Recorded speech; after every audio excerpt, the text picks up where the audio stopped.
got an extra one. I have extra. I just have the staff report. It's 2 pages. I didn't want that in there. I went to Kansas. That's okay. That's not the agenda. Hey, Yeah, that is. Look Isn't at- that the agenda? you gave me this and this. Okay, it's two-sided. Sorry, two different I'll take that back. All right. Jack needs one too, though. I know. Here, we'll share. I spent all afternoon memorizing the spiel. No, I can't wait to hear I'm that. kidding. I am kidding. I am kidding. Gotta figure it out. I am kidding. Okay, thank you. I was teasing Pete and telling him I was going to go home and memorize it, actually. Word for word, too. Absolutely, yes. In the original Latin. Oh, is it Latin? There are windows here. I just got Never done. get to see him because the thing is down. So by the way, we asked Melody to take 10 pounds off of us while we're on camera tonight. So, I know where she put them. Usually goes the other way. Unfortunately. Just make that happen. Would anybody like some paper? I've got some blank paper here. Anybody? All right. say your phone. I have stuff on. Don't say I didn't offer. It's all right. I need to go turn my phone off. I don't want it ringing during the middle of the meeting. That would be really rude. That's the real Okay. What does it say? Oh, 7 o'clock on the dot. All right. Yeah. Everybody got their computers on? Yeah. Okay. Welcome, everybody, to the April 25th meeting of the Oregon City Planning Commission. And we are calling the meeting to order. We have, well, we don't have it. Is there anybody here in the audience that is not part of the application that would like to say something? Because we forgot to put it on the agenda, but let's just do it now. Hi, Terry. Hi, how friend is. Okay, so seeing none, we'll go right to the public hearing. We have one public hearing this evening. It is PC 16048, DP 1601, NR stands for Natural Resources, correct? Yep. 1508, Clackamas Community College Environmental Learning Center. And the staff person is the lovely and delightful Pete Walter. Oh, thank you. Absolutely, we got to mix it up here. Good evening, everybody, and thank you. Do you want me to go through the spiel first before I open the public hearing? Or? I think you need to, right? Yeah, okay. Unless anybody doesn't want us to read it. We have to do it even if there's nobody here in opposition. I thought we might be able to dispense with that. I'm sorry. I tried. I really tried. I can't wait What do you mean you can't wait? for you to read that. I've done it before. All right. Dramatically? Do you want me to stand up and gestate, I'd or? just like you to get it done so you Okay. can go home. All right, so I've read all the staff report numbers. So tonight Yeah. we have a public hearing on a land use application. The staff report has been prepared for each application and has been made available to the public 7 days before this public hearing. The staff report identifies the approval criteria that applies to each applicant's proposal. And since we only have one, it's only one. Staff has analyzed that criteria, which is contained in the staff report. The quasi-judicial procedure that the Commission will follow is set out in state law and the Oregon City Municipal Code, and I'm supposed to point to the chart on the wall. The hearing procedure is shown as follows. Anyone wishing to speak should fill out a speaker's card, which I believe I have several, and give it to the planning staff before the hearing. Speakers will proceed in the order in which their cards are received, unless I decide to change the order and you want me to do it in a different way. And we will have you testify, and then the city will notify you of our final decision. For the public record, begin all testimony, please, with stating your name.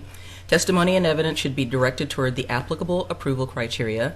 And if you believe other criteria apply in addition to those addressed in the staff report, please identify and discuss those criteria and explain how and why you believe they apply to the application under consideration. Any person may submit any written material while the public record is open on each application, or this one. Any written material received by the city's planning staff during the time period in which the public record is open will be placed in that record. Written materials submitted during the public hearing must be presented to the staff in order for it to become part of that record. If a person intends for a PowerPoint presentation, oversized poster boards, reports, pictures, or other exhibits used in their oral testimony to be placed in the record, copies should be submitted to the city staff while the record is open. If they are not given to staff, they will not be included in the record. Any person wishing a continuance to present additional evidence and testimony, or to keep the record open to respond to new evidence, must make that request before the public testimony portion of the record is closed. If the Planning Commission makes a decision with which you disagree, any issue that you may wish to appeal must have been raised for the consideration of the City Commission or LUBA or both. Without raising the issue on the record with sufficient specificity and accompanied by statements or evidence that the city and all parties can respond to, the issue will not be deemed appealable to the State Land Use Board of Appeals. In addition, the failure of any applicant to raise constitutional or other issues related to proposed conditions of approval with sufficient specificity to allow local government or its designee to respond to the issue precludes any action for damages in circuit court. We will now open the record for Oregon City File, which I did previously read. And does any commissioner have any ex parte contacts, conflicts of interest, bias, or any other statements to declare? And would you please also indicate whether you have visited the site? And we'll start with Tom. Shakespeare would be proud of you. Oh, thank you. I have nothing to report. I've been on the CCC campus several times in the last couple of years for various things, but have not actually walked the specific work site.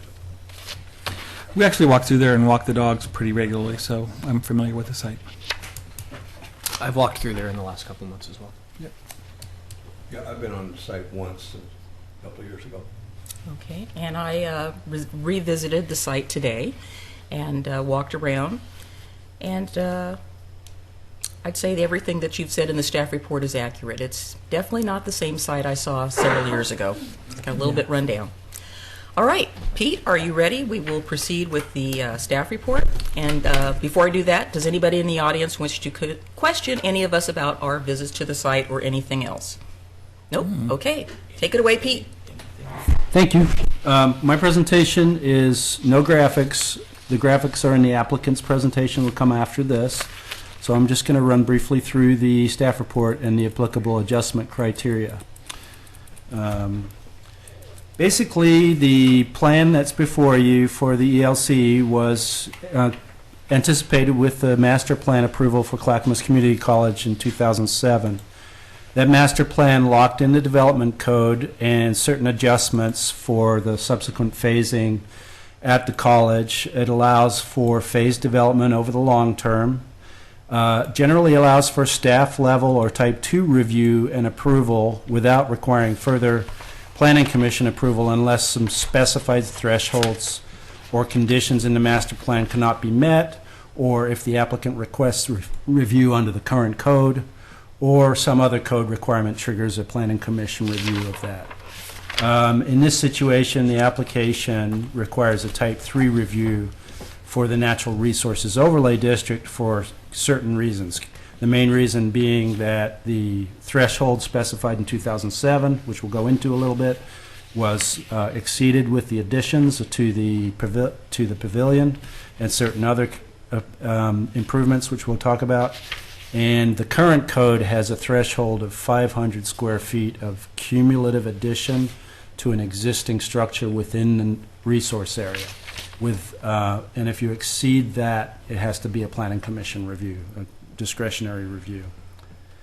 So the proposed work is for restoration and habitat enhancement of the existing ELC ponds. We'll get some history on that. The adjacent wetland areas for improved stormwater management and water quality, along with some interpretation and improvements to accessibility. They'll be adding a sheltering awning canopy between the street and the ELC pavilion. There'll be Americans with Disabilities Act accessibility upgrades to the trails, buildings, and bridges.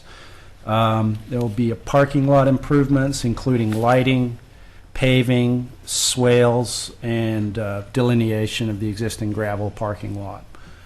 The number of spaces is not the issue here. That was already anticipated with the 2007 master plan, so they're not adding any new structures or buildings that trigger new parking in this, just improving what is there. Modifications to the existing building, trail improvements, widening interpretive features. The amphitheater for outdoor classrooms will be added where an existing gravel area is south of the pavilion, and there'll be some access road improvements to the weir and sediment forebay where the water will be coming into the site. So we've reviewed this application against all the criteria listed here. Site plan and design review criteria, off-street parking and loading, tree protection, natural resources overlay district, our street code, and various other public works and facilities requirements. Now I'm going to talk about the impact and mitigation approach to the natural resources overlay district. So there's approximately 6,000 feet of new and refurbished trail, which requires mitigation at some form. Within the natural resource overlay district, certain narrow trails that are made out of natural materials and are set back from the wetland itself are also exempt from our code, but if you widen them over 48 inches, then it triggers improvement and mitigation requirements. So that new square footage is factored into the mitigation. They will be removing 24 trees for the trail and bridges. That requires 75 mitigation trees. The proposed disturbance area is about 7,500 square feet. And then the code requires twice that amount in mitigation area. So approximately 15,000 square feet of mitigation area planted with native species of shrubs and trees and plants, and removal of invasive species and other species. All of that mitigation will occur on site within and adjacent to the Natural Resources Overlay District boundary. As I mentioned, the threshold, which was approved in 2007 for the existing ELC, was 38,460, and this slightly exceeds that with the improvements. So subsequently, it has to be reviewed as an adjustment from the standards. So primarily, what we do in this situation is defer to our consultants, David Evans and Associates. They review what the applicant's natural resources consultant has turned in, and this was prepared by Pacific Habitat Services, and David Evans and Associates reviewed that. All of the adjustment criteria have been met. I'll briefly go into those. First criterion for adjustment from the Natural Resource Overlay District is that there be no feasible alternative for the proposed use or activity to be located outside of the natural resources area or to be located inside the natural resources area and be designed in a way that would meet all the applicable standards. It complies. The purpose of the project is to restore and enhance the wetlands and stream functions of the site, and those proposed activities must occur within the NRUD. Other disturbance inside the NRUD meets the development standards outlined in the staff report. Second criterion is that the proposal has fewer adverse impacts on significant resources than actions that would meet the applicable standard. It complies. They're proposing 7,500 square feet of removal of existing development, including an abandoned hatchery structure, impervious surfaces associated with the old Smucker's facility, several concrete retaining walls, some existing trail segments, and other structures. They'll be removing invasive plant species and revegetating with native plantings. Criterion C is that the proposed or use or activity proposes the minimum intrusion into the area that is necessary to meet the development objectives, and it does. The proposed canopy, the pedestrian bridges, circulation pathways, the amphitheater, and the access road are small encroachments beyond the areas of existing development. They're needed to improve visitor access and use of the resource for education. Criterion D is that fish and wildlife passage will not be impeded. This reach of Newell Creek is not a fish-bearing section of the stream. Furthermore, it will improve the water quality and habitat within the two ponds. And then with the plantings, it will help shade and cool the water. Corps of Engineers and the Department of State Lands have granted a joint permit with in-water work provisions. Criterion E is that with the exception of the standards subject to the adjustment, all other applicable standards can be met. So the only adjustment under the current code is that they're exceeding this 500 square foot of cumulative disturbance by a slight amount. And so we've been through what that entails. All other standards are met. And finally, that they've proposed adequate mitigation to offset the impact of the adjustment, which is demonstrated in the mitigation plan report that was put together by the Pacific Habitat Services. So based on the analysis and findings in the proposal, we found that it can meet the code by complying with the conditions of approval in the staff report. The Community Development Director does recommend approval of DP 1601 NR 1508 as submitted with conditions based on the findings and exhibits contained in the staff report. Does anyone have any questions of Pete? Okay. I just had one. Okay.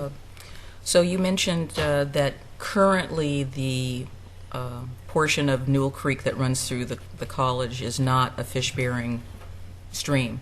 But would you say that after all the things are done and it's improved and the waters gets cooler, that it could possibly be?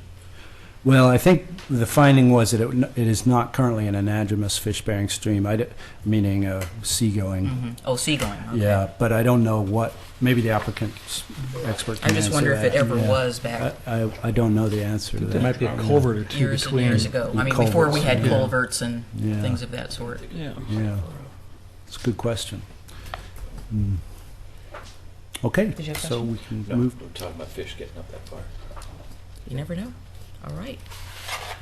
So I'll All right. turn it over to Jerry or Bob. Yep, thanks.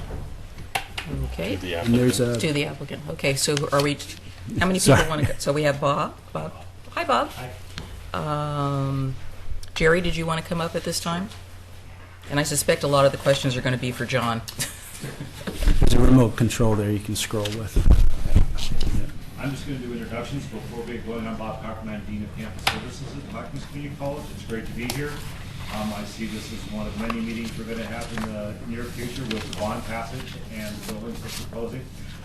We're currently working on... Bob, make sure mic's on, please. Red light there. Red light. Yep. We're currently working on our industrial technical center, so that'll be coming. We have a master plan amendment, then in addition to our science wing and a student services building, so I'm sure that we'll have many meetings together in the future. But this is about the Environmental Learning Center and the Newell Creek Headwaters Project. And what started this was a grant from Metro that we received about a year ago or a little bit more for $860,000 to help kickstart this project along. This project has three elements to it. It has education, stormwater quality, and then neighborhood use. And all three of those you'll see is addressed through this. The college is very excited about this. We're excited to be here before Planning Commission to talk about it. In fact, the college is so excited about this project that this is the 50th birthday party that's coming up May 21st. This is the groundbreaking ceremony to kick this project off for the college. So this is the college's gift back to the community, the Environmental Learning Center. And with that, I'd like to introduce Jerry Waters with YGH Architects, who is the lead project manager on this project. Thank you. The ELC project is a great project. It is, as Bob said, kind of three components. One, to restore and renew sort of the vitality of the Environmental Learning Center, the wildlife and plant life that's there. In doing so, it then becomes a great educational component, both for the college and the community. There will be curriculum worked out. Actually, there is curriculum going on with the college as far as water sampling. The horticulture department will be growing plants for this restoration, and other facilities or other curriculum uses the facilities. And then in addition, the community will gain a great resource because features in the design of the restoration will include educational opportunities from young children all the way through high school and community college. And lastly, it will restore existing structures that, or at least one existing structure that is currently there, and bring it back into use, and then provide accessibility and accessible restrooms with that. And with that, I guess I'll let each of the consultants that are part of the design team speak to their expertise. And so Paul will speak about civil work. Fair enough. Thanks, Jerry. I am Paul Deggio with KPFF, the civil engineer on the project. I guess what you see here on the map is the context where we're located at the north end of the campus, at the headwaters of Newell Creek. So as part of our assessment, we did some field work as well as review of available city GIS data to evaluate the drainage basin that contributes water toward the Newell Creek headwaters. During that study, we learned about the Oregon City High School sending some drainage into the campus. There's a portion of the Beaver Creek Road that also flows in, eventually joining flows that go to the ELC at the north end of campus. But essentially, it's about 170, 180 acres of combined basins 0 through 8 that flow north to the ELC. The campus is about 140 acres, of which 45 to 50 acres flows west to Caulfield Basin. But the other remaining 90 acres from the campus also flows north through the ELC. This is just what we found by providing this characterization of the different land uses, estimating peak flows and under future developed conditions so that we could modify the hydraulics of the water that would flow through the ELC facility. We did not want to design it for all the flows to pass through, but we wanted to design it with a bypass so we wouldn't overburden the wetland with high flow events. So high flow events will bypass Newell Creek. Before you move from there. Sure. This is for my own sake, because I don't know, and for those who may be watching this later. Where does Newell Creek start in this? In basin is 6, 8. I'm really. Okay, so Basin 0 is the Environmental Learning Center facility. That is essentially the pond at the north end. The pond. And at the south end of that Basin 0 is where Douglas Loop Road joins Inskeep Drive, and I'd say that is the beginning of the channel that is the headwaters of Newell Creek. Okay, so 7 and 8 and all these other ones just kind of flow because of the impervious surfaces towards that area. And that is correct. That is correct. And ultimately, this stretch of Newell Creek that leaves exits the north end of the campus enters a 42-inch drainage culvert that then continues on into Newell Creek. That's correct, and continues north on Newell Creek. Thanks. No problem. So zooming in to the site, this is the topographic survey of the ELC facility.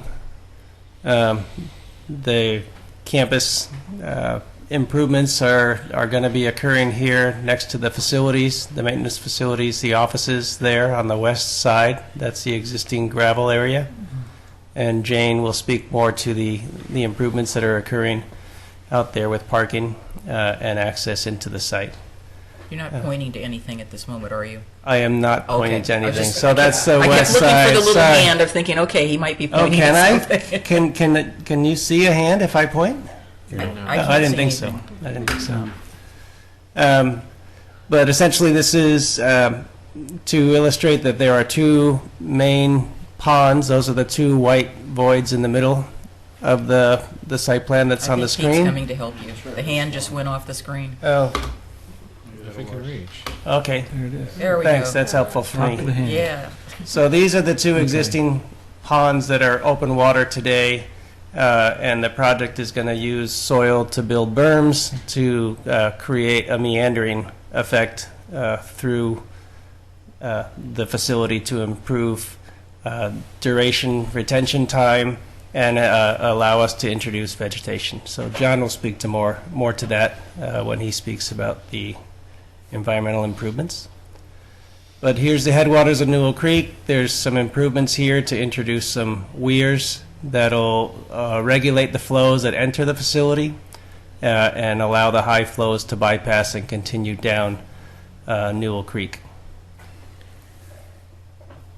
Say something, Jerry? I was just wondering if you wanted to go to the design drawing. Oh, that'll help. Explain that. Okay, so here's the design drawing. We've reoriented it here, so now north is to the right. It is this juncture here that we're going to be introducing the weirs, actually enhancing the weirs. There are already two existing weirs, but modifying them to increase the flows that go through the facility. And again, you can see how these fingers connect, allowing more vegetation to get introduced to provide shade and habitat. Are there any questions regarding the drainage or the hydraulics of the facility? Yeah. Can you go back to the basin one? Absolutely.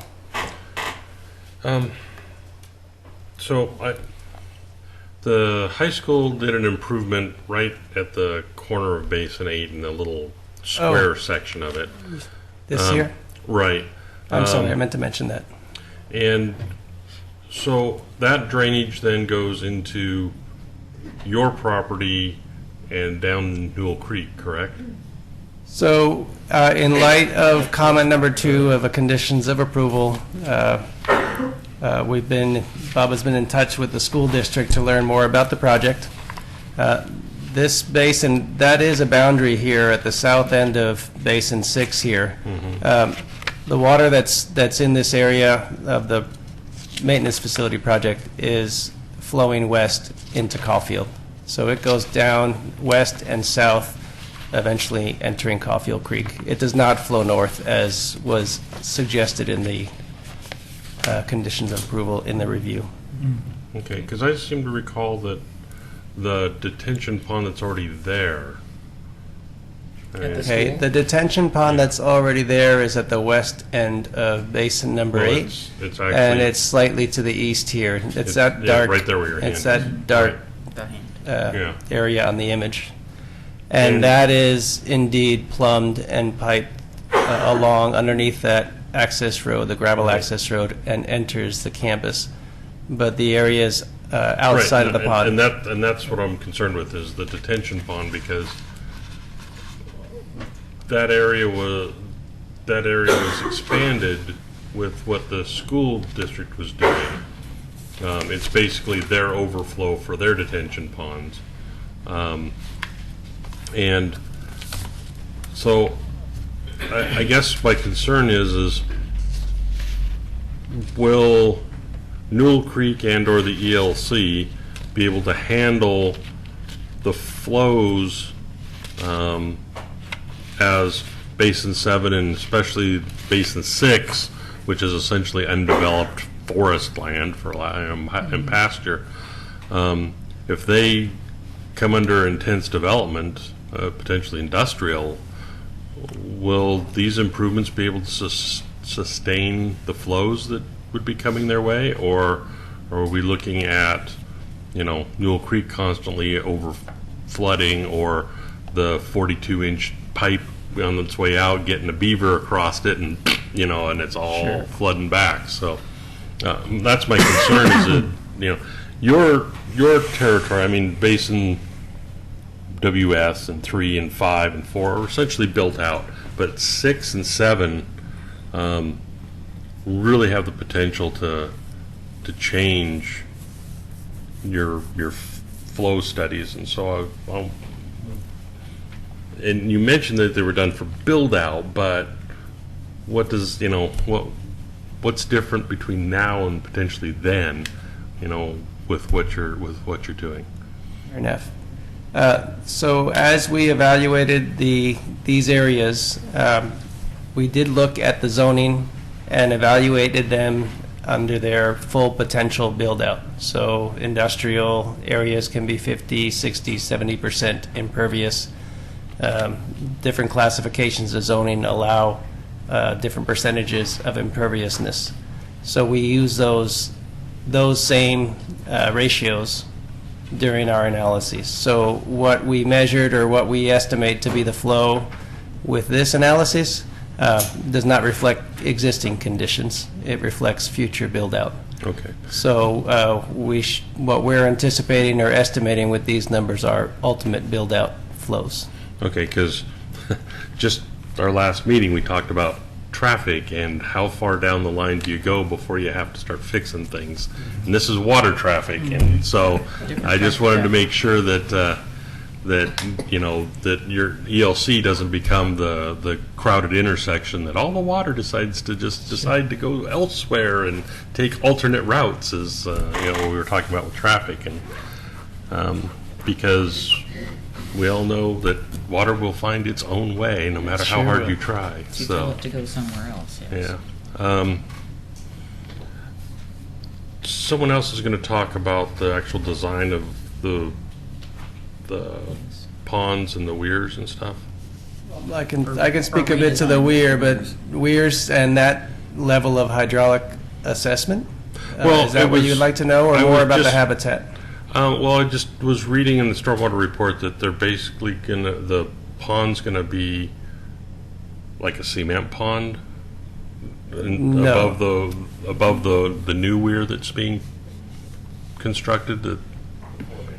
Okay, so there's a forebay at the upstream end of our proposed improvements, which is just north of Douglas Loop Road. So what this is going to provide is a preliminary location for the larger sediment to drop out. Yeah, so there's going to be a concrete weir that runs across, and there are going to be some pavers at the bottom of this. It's about 4 feet deep of storage, but the pavers at the bottom are there for no other reason than to provide an indicator when they do intermittent maintenance and they need to scrape off the sediment that has accumulated.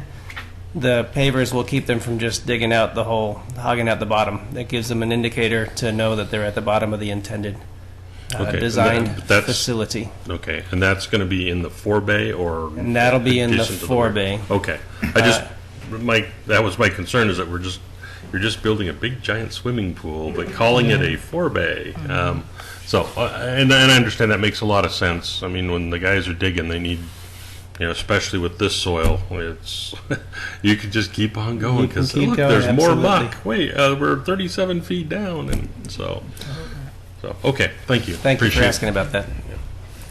All right. Who's next? I think Jane, we'll go with you. Thank you. And then Hello, I'm Jane Hansen from Lango Hansen Landscape Architects, and I'm also here with Heidi Baker, who's another member of the design team from our firm. And so just talking about the site plan and the improvements that we're doing. Let's see, is this the hand? yes. Up here we're improving the parking area outside of the facilities building, and this will be parking for the ELC. So there's a renovated main entry here. This is where the overhead canopy is located, so you'll be able to walk under cover onto the site where there's some benches and an entry garden here, kind of a place for queuing. And then from that point, you're able to travel on this ADA path that goes both around this meadow area and amphitheater, and then also out to this point here at the weir where the water is coming into the system, so you're able to see where it enters the system. And then all along this path you'll have views of the water sort of going in and out around these berms. So this is the existing berm that you saw in the previous diagram, and this was one pool area and this was another one. So what we've done is working really closely with Pacific Habitat and KPFF to put together a planting plan and grading as a team, and created these berms that are helping to slow the water down and create more of a meander through here with some deeper pool areas, but maintaining a constant flow through here, and then an outlet back into the channel at this point. And so the improvements that we're proposing, in addition to the amphitheater, are some special features that we have some enlargements of. But there's a nurse log and a couple of discovery and exploration gardens. And then also Jerry has architectural drawings of the pavilion and the renovations related to the pavilion.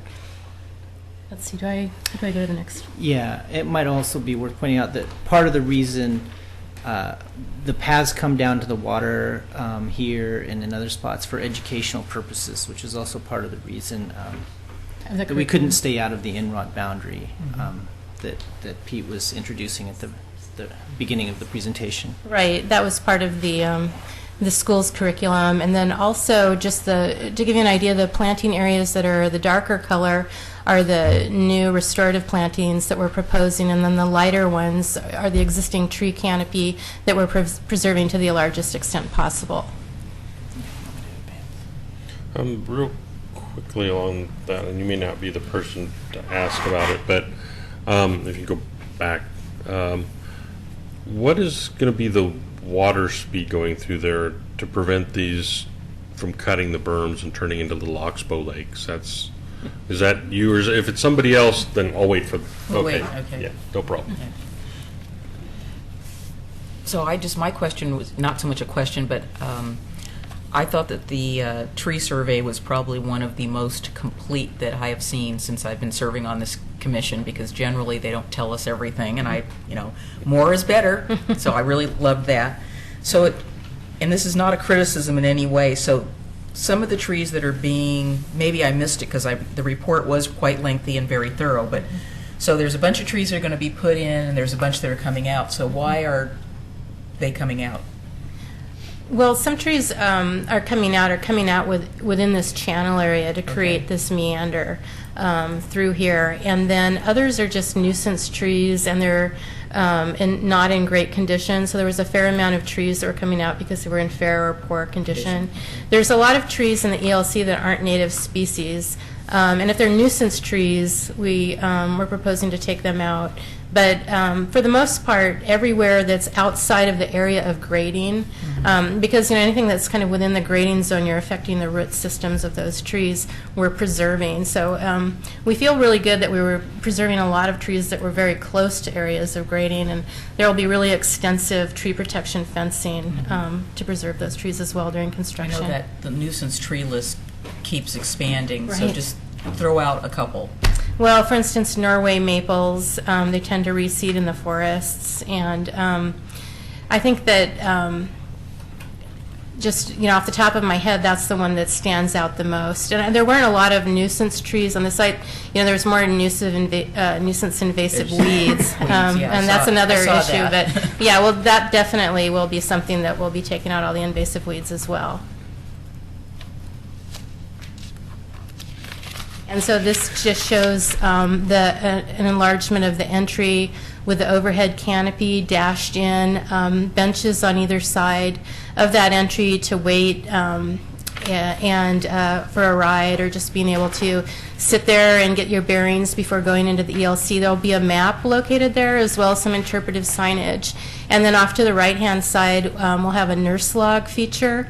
We have an image of that coming up soon, along with a bench. And this whole area is just sort of an expanded area, just thinking that with groups of kids, if you have 30 kids or something like that, just a place to get off the road and kind of get centered with your teacher or whoever's the person leading the walk through. There's just a place to kind of get settled before beginning. You have to understand some of the adults like to wander off too, so it's better they're corralled there. So Right.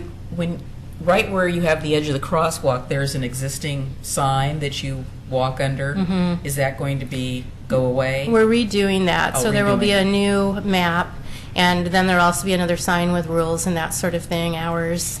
I think it's dawn until twilight hours, and that will all kind of be located right at that entry, along with, excuse me, Jerry, sorry.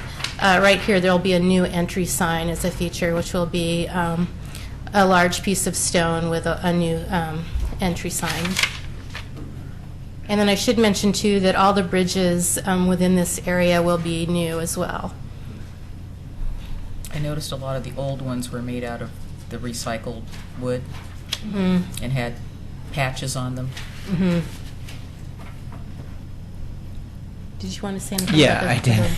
So, as you know, the pavilion, I'm not left-handed here, the observatory and the Lakeside Pavilion are existing structures.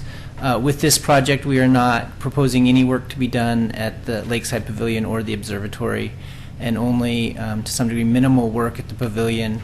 And part of that work is upgrading this ramp to make it ADA accessible, because I don't believe it is right now.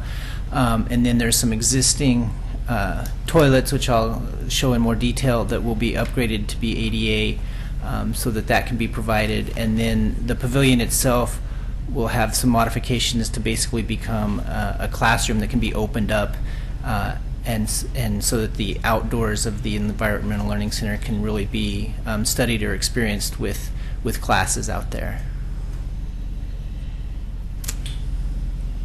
Go forward here. And this is just a view of the new overhead structure leading to the pavilion and the entry sign. And then the lower image is a cross-section through that shows that space. There's a really big red cedar right there that will be planting a garden around, and then the boulders adjacent to the ramp. And we're also extending that deck with a step as a seating area on that side of the pavilion. Will you be using natural basalt for that little rock wall there? Well, you know, this rock wall, what we're actually considering right now is taking a piece of columnar basalt and then pillowing it, and having an artist do that work, and then at one end having the pillowing getting a little more extreme, and so having it really be kind of an art feature at the entry. So that's something that's new that isn't shown in this illustrative. That's good. But It's not Adobe brick. Yeah, or the fake stone that's, you know, Carved. Right. square and looks very fake.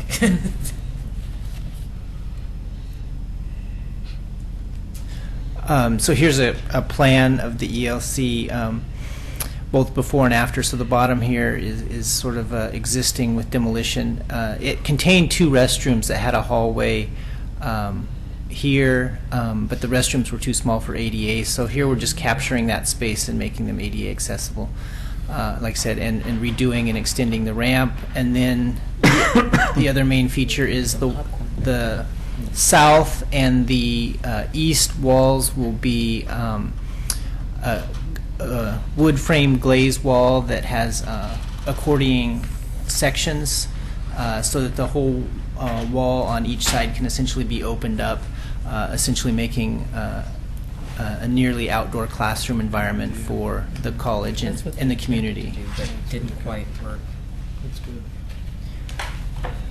Yeah, the original, some original design concepts were to build a new outdoor classroom within the Environmental Learning Center.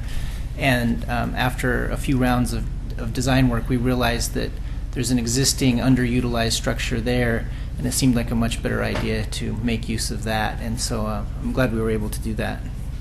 Great. And this shows the area just south of the pavilion, so this is the entry here, and what this would look like with an amphitheater. We're using permeable pavers at the base of it, and then it's just very gradually stepping up with a series of benches. And we're working with Timberform, so we're using one of their catalog benches, but we're customizing it so it will have a metal base and then a wood slat top. And it will be framed on either side with ornamental native planting and then this meadow behind it. And then on along this trail, there'll be these 2 kind of special garden spots for kids, and just with a lot of interpretive signage about native plant material, but really kind of gearing those 2 special areas towards children. So is Metro going to be doing presentations there? They could be, and they're one of the partners. And Well, I just noticed that you have the Metro Ranger guy in your Yeah. little picture, so. Or an NPS ranger, I don't know. And this is the nurse log that's on the north side of the pavilion. And we've been talking with Bob and have found a fallen cedar on another part of their property that we're going to be able to bring over here and pack with plants and soil. So that'll be another fun feature. And we have a lot of interpretive signage everywhere in here at different sizes, small, medium, and large. And we are working with the Metro signage guidelines to develop signage that is compatible to what they're doing further down Newell Creek. And this is one of the garden areas. So this is the one where we're really focusing on different types of plant material, looking at both look, texture, smell, and those will be all around. We're using a fallen log as sort of a retaining edge along there, and then creating a forest of logs as well for kids to run around in, as well as a bird blind. So this will just be a kind of a small area right off of the path and just kind of a fun stopping point for children. And this is the other one that's a little bit more playful. We'll have a willow bower over here, so it'll be sort of a little hut like this with stump logs that are stepping up and down. And then we're looking at one of the, actually it's a Norway maple, that we're taking down elsewhere on site that we're going to place as a fallen tree. So it will be on foundations, and then just some stripped branches that kids can pull over to create a fort along this fallen tree, and then another stump wall along here. And this will all be bark chipped. Are you anticipating that the kids will be climbing on that? Well, I think we're going to keep it low enough that it's not a problem if that they are. But we see it more as something that they can drag branches on and then kind of lay them down and create a fort. Awesome. Yeah, that's great. And this just shows one of those berms and the condition of the path. In some places it's in the middle of the berm and you're walking down and seeing the vegetation kind of, and there's different zones of vegetation. They show up on our planting plan to the emergent plants, and then more kind of shrubby and trees on top. And this is one of the places where there would be timber steps that actually step down to the kind of the high water line. So if the college has a class, this might be one of the places where they do some testing and can actually walk into the water.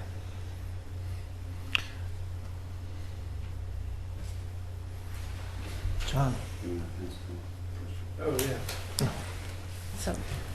Looks like there's a lot of opportunity for restoration and, a lot of volunteer work to put in all of the mitigation plantings as well, correct? We're working that out, but yes. Yeah. There definitely is. We've had 4 cleanup days already. If you've been out there, yes, you said you walked through it. It's like you said, it has been overgrown. The college has had. So you can get on the mic. Yeah. There you go. Hug them. There you go. We've had 4 cleanup days with a different level of volunteers and staff coming out on days to remove those invasive plants, clear the trails, especially for the birthday party that's coming up. So as we look forward, it is a huge volunteer opportunity too, and I'll get your name and number after the meeting. I cut out an article and I was passing it around, went somewhere, that was in the Oregon City News about when the cleanup days were. We do have one Saturday, 9 to noon. Y'all come. That sounds good. Huh? Oh, okay. Well, as long as you give me a copy back of it. I was just showing the commission because I tend to cut things out of the paper if it pertains to us and stick it in my files. So, Paul Deggio again. There was a question regarding the flow velocities through the facility. There are very generous channel widths being provided. Even during a large storm event, what we were finding was on the order of 2 to 3 feet per second on an extreme 25-year type of flow event. So we would anticipate quite a bit less during ordinary storm conditions. Yeah, when I saw the diagram, I was just like, that looks like a perfect setting for Oxbow Lakes to start forming if the flow isn't directed right, if it starts cutting into the berm. I mean, granted, this is a natural area, but it's an unnatural natural area, so being able to repair it is much easier than if you were actually like in a river.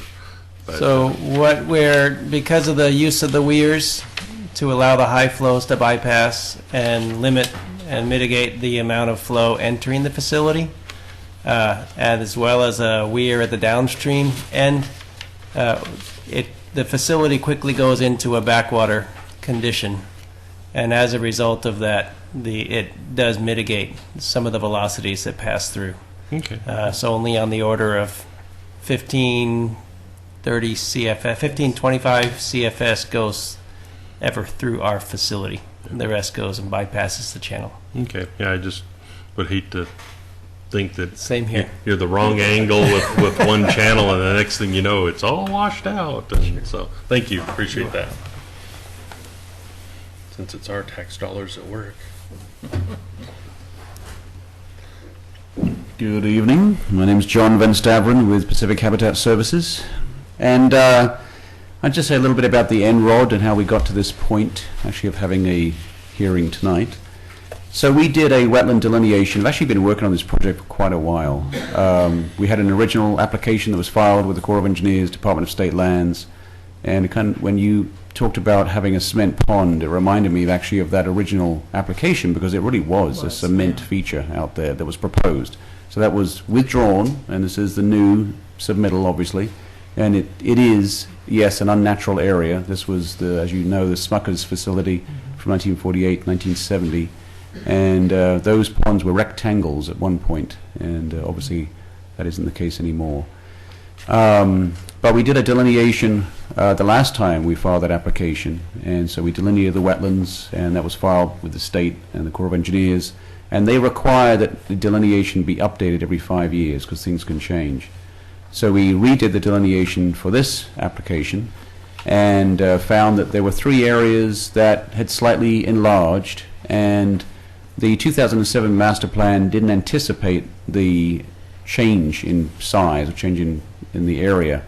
So with the new wetland boundaries, new wetland buffers, that means, and therefore we did exceed the area. So we have to mitigate. We are into the NROD process, and as Pete described earlier on, we're over the 500 square feet.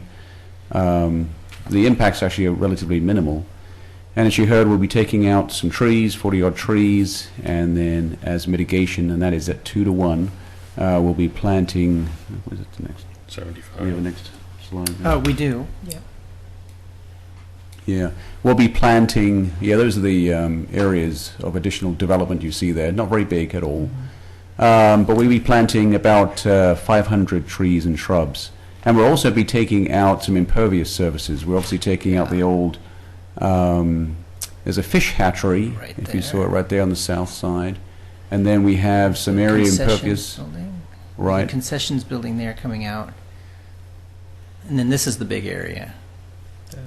Right, it's impervious surface near the old Smuckers building that's still there. Yeah, this is all concrete that will be removed from the boundary area. So nobody's going to be growing any more little fish? No little fish. Well, we have mosquito fish. That's the only fish actually we have, non-native mosquito fish. That are in the ponds? Yes. There were actually never any fish in this area. We had aerial photos, went back to the 1930s. We took a look to see what was there, and there really wasn't much of anything there. In fact, there wasn't even an indication of a wetland being there, though there probably was. But what happened is there was a railroad put through and a ditch that was excavated adjacent to the railroad, and that really is what you see now, and what we're calling the headwaters to Newell Creek. And it's too, unfortunately, the fish cannot get up here. We have coho and steelhead, way downstream, but because of the intervening culverts, they can't get through those, and so we won't have any fish. We do have a lot of amphibians, native amphibians in the ponds, and those are monitored yearly by Metro. And part of the project we will have to do when we do the construction is to de-water, but we'll have to actually make sure that those amphibians are taken care of before the de-watering happens. So Department of Fish and Wildlife will be involved, and as Pete said too, we have received already approvals from the Corps of Engineers and the Department of State Lands. Yeah, I was going to ask you what was in there, because I was only there for about 30 minutes, but there were places where I stopped, and all of a sudden I could see something, leaping around in there, and I thought, well, maybe it's a small fish of some sort, or maybe it's a frog or something, but I could hear it was definitely a plop, plop. It was not somebody throwing something in there. There was something moving around in there, and I was very quiet. Yeah, the problem is what you're hearing there are bullfrogs, which are non-native. And so they do exist there. So we'll get the bullfrogs out, and they will not be put back. Most likely they'll find their way back there again. But we do have 2 species of native amphibians that are doing quite well there. I think that's it. So any other habitat questions? No, just don't lick the salamanders. Lick them? Yeah. Well, the banana slugs, right? Well, the salamanders are like the most poisonous thing in North America or something Yuck. like that. It's like, Okay, well, note to self, yeah. Okay. It's a good thing you told us to. yeah. Well, there was this story about some campers that died because a salamander, one of the newts got in their coffee pot, and then they drank the coffee, and it turns out they're actually more deadly than rattlesnakes, the skin secretions. Yeah, they're frog proof. Frogs can eat them and they go right through the frog. Yeah. All right. Okay. Any other questions? Okay, well, thank you. Thank you. I'm not doing that. I think that we should talk a little bit more about condition of approval too. Well, I wanted to see if there was anybody in the audience that wanted to testify, even though I don't have a slip, Okay. before we get to that. Is there anybody who's not here with the college or staff that would like to say anything? Anybody who's not here who wants to testify? No, they have to be here to testify. They can't not be here. You know, Charles is going to be watching this from home, so, you know, we all have to be on our best behavior tonight. All right, so I don't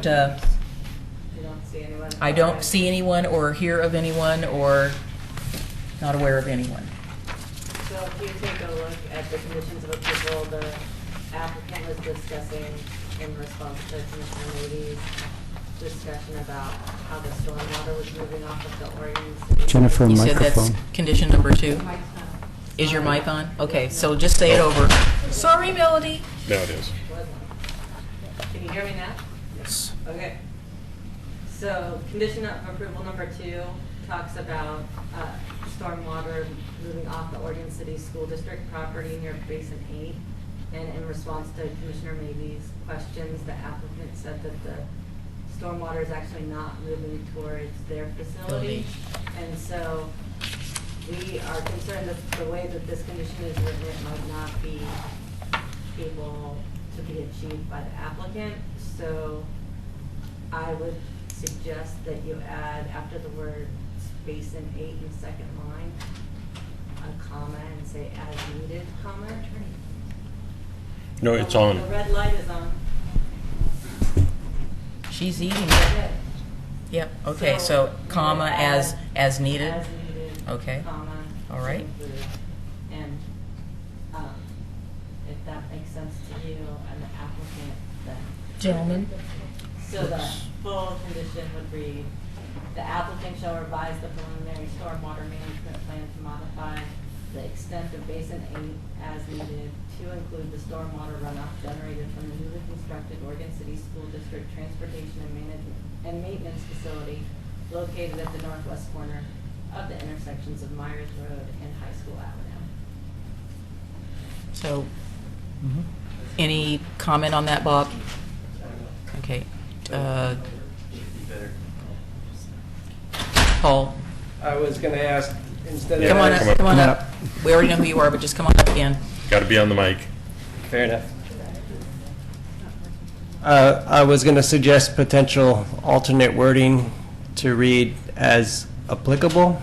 Maybe instead of at the beginning, as needed to Basin 8, continue on to read modify Basin 8 for the facility, blah, blah, blah, as appropriate or as necessary. As necessary. The only notion is in lieu of as needed. As needed, or to modify as needed, because the way I heard it. Can you say that again? How you would? I don't have it in front of me. Oh, we'll get it in front of you in just a second. Okay. The applicant shall revise the preliminary stormwater management plan to modify the extent of Basin 8 as appropriate to include stormwater or as needed. Maybe that's okay. Yeah, it's. I think we just. It's semantics. Yeah. It's semantics. Basically, what we're saying is, unless something happens, you don't need to do anything. But if something does happen, correct it. Is that That's the kind of what we're intent? doing. Yeah, I think that we just want the stormwater management plan to make sense to our engineers, and if the application didn't make sense to our engineers and they imposed this condition, then something in the final, in the stormwater management plan has to be modified to explain what's going on, or to account if our engineer thinks for the runoff. From what I understand, we can address it by verifying that it does indeed go a different direction. Right. And that's our current understanding, so fair And enough. And it's on the record Yeah. right now, Okay. so, okay. So you're okay with as needed? As needed. Okay. As needed is fine. Okay. Everybody's okay with that?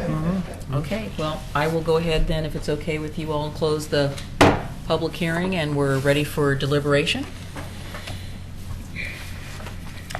Comments? Start with you, Mr. Bob. Well, I think they did a very thorough job of planning their facility, and I, for one, am impressed with the presentation made and standards proposed, and I support the project. Excuse me. Yeah, I think altogether it's a good proposal. I particularly like the removal of so many impervious surfaces. Altogether, I think the commission should support as staff has recommends. A number of years ago, my son went to Springwater, up on Springwater Road up there, and we've had a couple of little soirees at that facility, and it was really good, but we saw, an opportunity for it to be a lot better. And it looks like that's what you guys are doing here, is to making this a lot better. And what it was, I had, visualized for this, it looks like it's could come to fruition through this plan. And I mean, I guess the only thing I could say was that it seemed like you guys are using native species for your mitigation. Is that correct? Okay, then that would be my only comment that I have about this, is just make sure that you emphasize if it was otherwise. the native species and make it, educational that way, which is what I thought I heard, so. So, Tom? I agree with the first three gentlemen commissioners who have spoken. All I kept thinking in my mind was, where was this when I went to Portland State University, where everything was cemented around me? It seems like a really educated, and it's appropriate for a university and college in this area, so I'm in total agreement with what they've proposed. I just want to know when I can start looking through the observatory again. Other than that, everything's fine. We'll have Bob call you. So I concur with my fellow commissioners. I first came to the Environmental Learning Center in 1988 when I moved here, and it's definitely a little worse for wear right now, but it was quite active during the first 10 years I lived here in Oregon City. I attended a lot of meetings there, walked the trails, and it'll be nice to see it come back. So, I would just suggest you might want to have a good documentation of what it is now, what it was, and what it is going to become. Historical. Because besides just the history, it's an environmental learning center. This is what happened when you have this environment and you have this level of neglect. And, this is how much it costs to fix it. Because one of the big things that, you're always hearing about is, a deferred maintenance, or, a penny saved and, a dollar down the road and all that. So I think that would be a good element. well, except we can close the public hearing. Actually, the college has gone through quite the effort of interviewing about Can 30... you reopen the public hearing? Well, it's so exciting, I don't want to stop. The college has gone through the process of interviewing 30 to 40 people who've had historical impact on that, including Jerry Herman, teachers who've taught there, people who, like yourself, visited there. This is all being recorded and is part of this birthday party tribute back to maintaining the historical community there.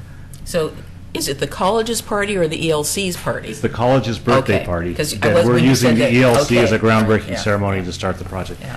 And Rosie Astronomy opens the observatory once a month. Well, I think that the thing, too, that just to add to that history, I think, just in the last 2 weeks when I've talked to people about the ELC, And I mentioned, I wasn't here in 1948, and you weren't here in 1948. You were here probably when Smuckers... 63. Yeah, when you were small. But people don't know about that history of the Smuckers berry processing plant. I mean, that was out in the country. And, those wonderful jams and jellies that Smuckers produced, well, some of those berries came from here. And, we also had for those of you who are beer aficionados, we had a thriving hop yard as well. Not up there, but in another part of Oregon City. And darn, we should have that now. And a mint. We could have our own, Missed opportunity. Oregon City brewing thing going on there. We need our mint back as well. Yes, and the mint. There you go. So, I mean, we have an agricultural history here that's being lost as, people just don't know the story. So I know that some of that information was there at the ELC because I remember it, and I'm glad that's going to come back. So we'll close the public hearing again, and then we'll get to the vote. So is there a motion? I'll make a motion to approve, I don't have the number in front of me, thank you. Quick. PC 16-048, do I need to read the Yeah, rest it's of it? DP 1601 NR. Thank you. 16-01/NR15-08, Clackamas Community College Environmental Learning Center. As amended. As amended, Yeah. excuse me. Yeah. Is there a second? I'll second. Okay, second by Commissioner Mahoney. Is there any further discussion, or do we want to call for the question? Yeah, let's go for it. Okay, let's call for the question on the motion for approval. Commissioner Guile? Aye. Commissioner McGriff? Aye. Commissioner Maybe? Aye. Commissioner Henkin? Aye. Commissioner Espy? Aye. Commissioner Mahoney? Aye. Motion passes. Okay, motion passes. Thank you very much, everybody. We really appreciate it. So let's move on to the next agenda item, and if we can, let's take the minutes of November the 9th first, since that's the earliest one. So are there any comments or questions on the minutes of November the 9th? If you can remember back that far. I can, but I'm ready to move approval. Okay, it's been moved by Damon and seconded by Paul to approve the minutes of November the 9th, 2015. Question? It was a good one. He's writing. All right. Commissioner Guile? Abstain, I was in surgery. Abstain. Commissioner McGriff? Aye. Commissioner Maybe? Aye. Commissioner Henkin? Aye. Commissioner Espy? Aye. Commissioner Mahoney? Aye. Okay, and the minutes of November the 23rd, I actually have a correction.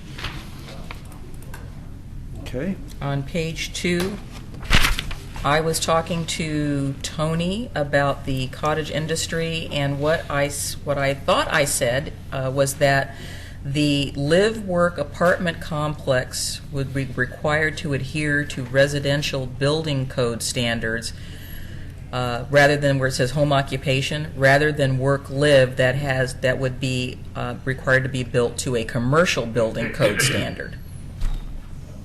There was a lot of work that we have lived work that night. Yeah. So if it's live work, you can occupy that as a workplace and a residential place, but the building code, most of those live work are built to a residential building code standard. If you're going to have the work live where the work is the primary and the live is secondary, then it's built to a commercial standard. Believe me, I had a very upset client in Portland who thought she had a work-live facility, and we checked with the building code, and no, it had been built to a residential standard. So she could not do what she wanted to do in that. No Class C occupancy. Exactly.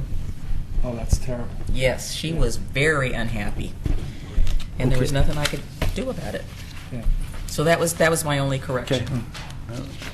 Or clarification. Or clarification. So is there a motion to approve the minutes of November 23rd, 2015 as amended?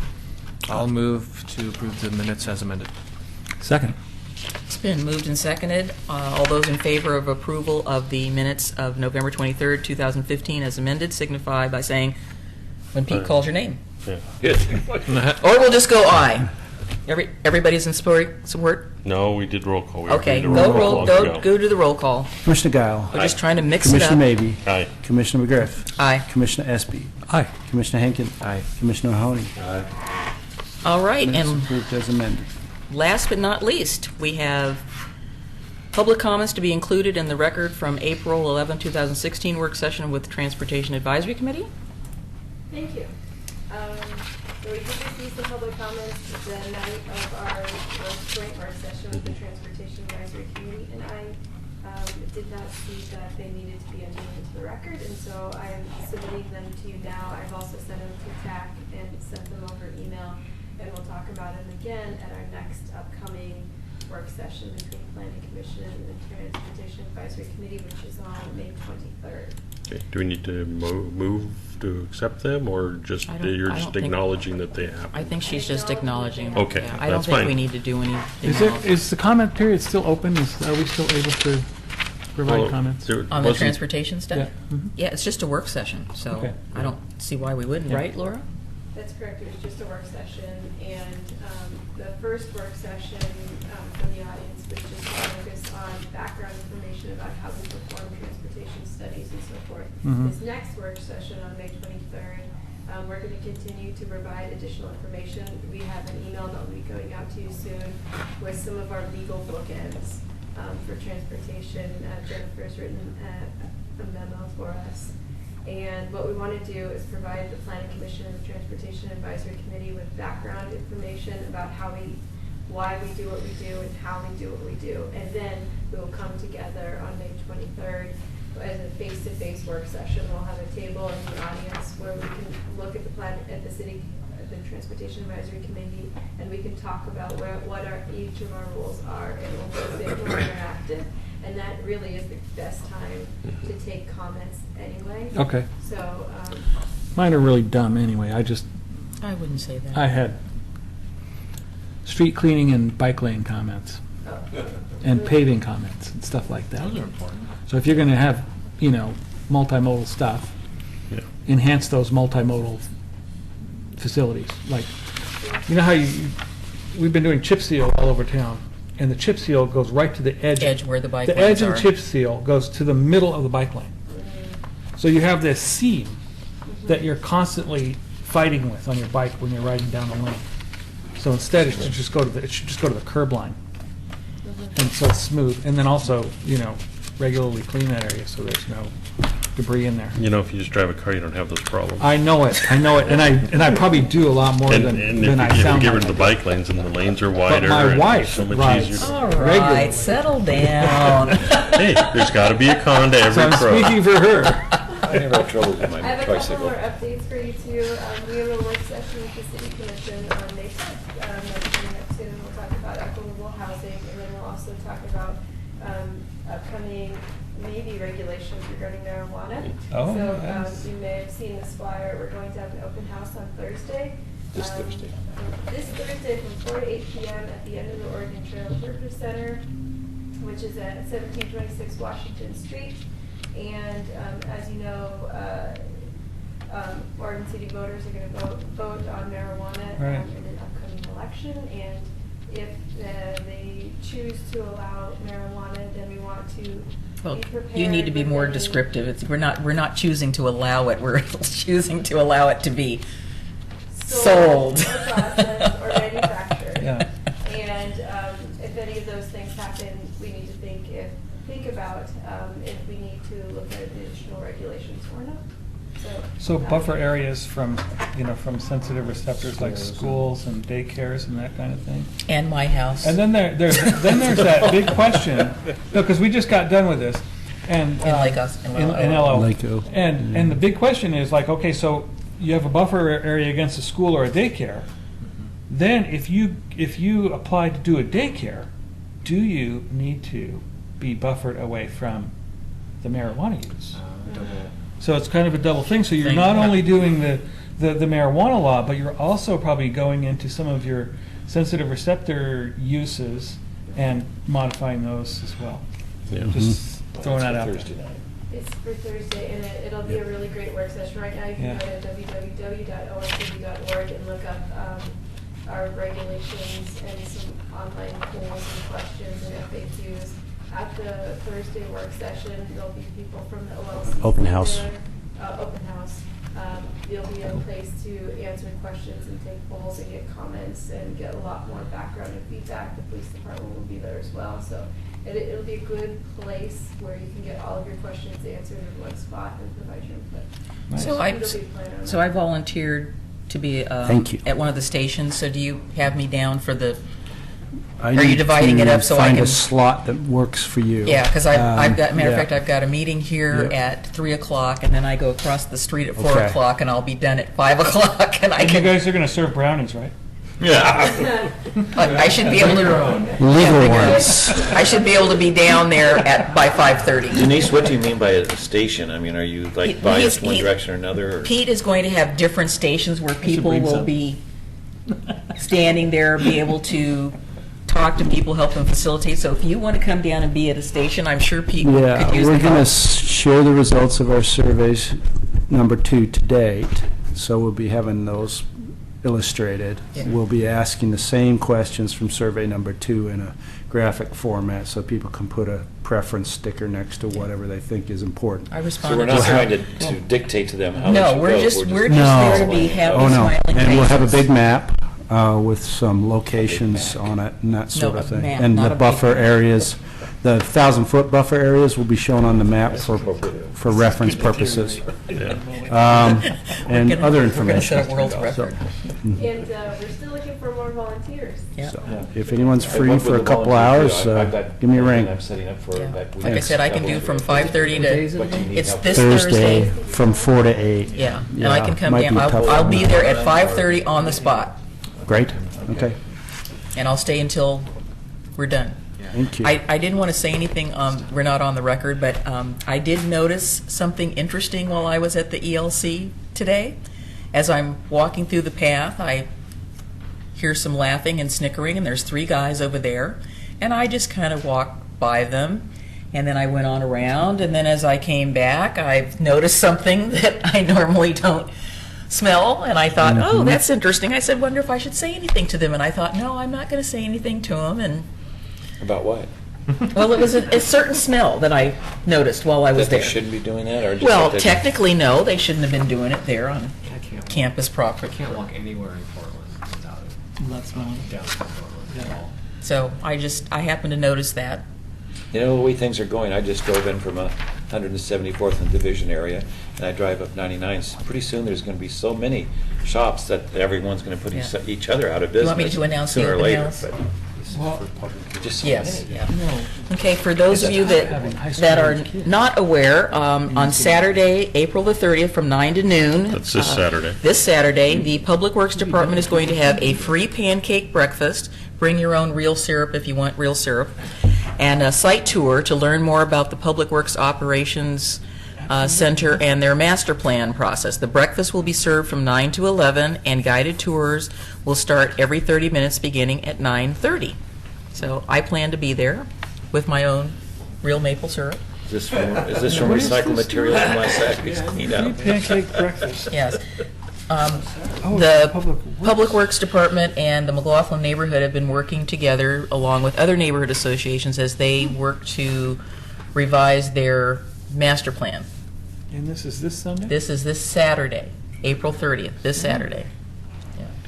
But in the meantime, the city's being sued over it, right? No, the city's not being sued over the master plan. The master plan, we haven't even approved the master plan, the revision to the master plan, or the things that They're they're, being sued over something up there. yeah, Everything. yeah, I can speak Just to you the about, definition of a park. I can speak to you about that off the record. Ready to go? We're still on the record because All right. you haven't We're closed not the in any meeting. hearing. This is just We're done? communications. One last thing is that last month we received a $25,000 grant for McLaughlin Canada Trail.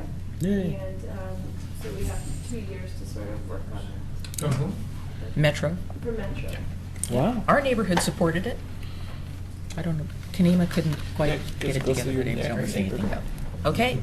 Well, Charles, if you're watching at home, I think we've just set a new world's record, so beat that. Yeah.